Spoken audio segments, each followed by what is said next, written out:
श्री कृष्ण जन्म कथा। श्री कृष्ण का जन्म हिंदू धर्म में एक महत्वपूर्ण घटना मानी जाती है और इसे जन्माष्टमी के रूप में धूमधाम से मनाया जाता है।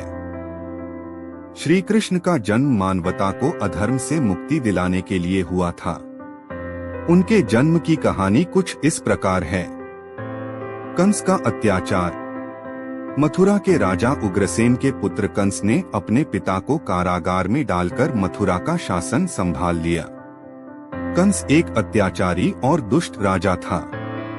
उसकी बहन देवकी का विवाह यदुवंशी वासुदेव से हुआ था। विवाह के बाद जब कंस अपनी बहन देवकी और वासुदेव को रथ में बैठाकर विदा कर रहा था, तभी आकाशवाणी हुई कि देवकी का 8वां पुत्र कंस का संहार करेगा। कंस का भय। इस भविष्यवाणी से भयभीत होकर कंस ने देवकी को मारने का निश्चय किया, लेकिन वासुदेव ने कंस से वचन दिया कि वे उसे देवकी के सभी बच्चों को सौंप देंगे। इस वचन पर कंस ने देवकी को मारने से मना कर दिया और दोनों को कारागार में डाल दिया। भगवान विष्णु का अवतार। कंस ने देवकी के 7 पुत्रों को जन्म लेते ही मार डाला, लेकिन जब 8वें पुत्र के रूप में भगवान विष्णु ने श्री कृष्ण के रूप में जन्म लिया तो सारी पृथ्वी पर दिव्य प्रकाश फैल गया।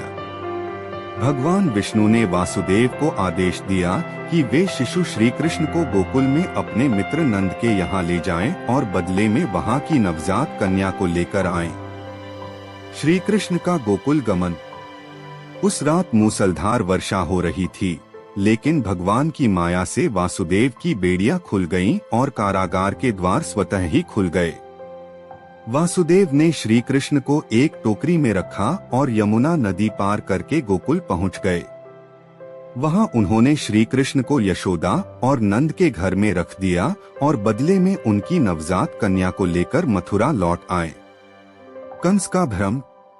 जब कंस ने उस कन्या को मारने का प्रयास किया तो वह कन्या आकाश में उड़ गई और देवी का रूप धारण करके बोली, तुझे मारने वाला गोकुल में जन्म ले चुका है। यह सुनकर कंस और भी भयभीत हो गया और उसने श्री कृष्ण को मारने के कई प्रयास किए, लेकिन हर बार असफल रहा। श्री कृष्ण का पालन पोषण। श्री कृष्ण का पालन पोषण नंद और यशोदा ने गोकुल में किया। वे अपने बचपन में ही अपने दिव्य लीलाओं के कारण गोकुल वासियों के प्रिय बन गए। उन्होंने अपने बाल्यकाल में अनेक दैत्य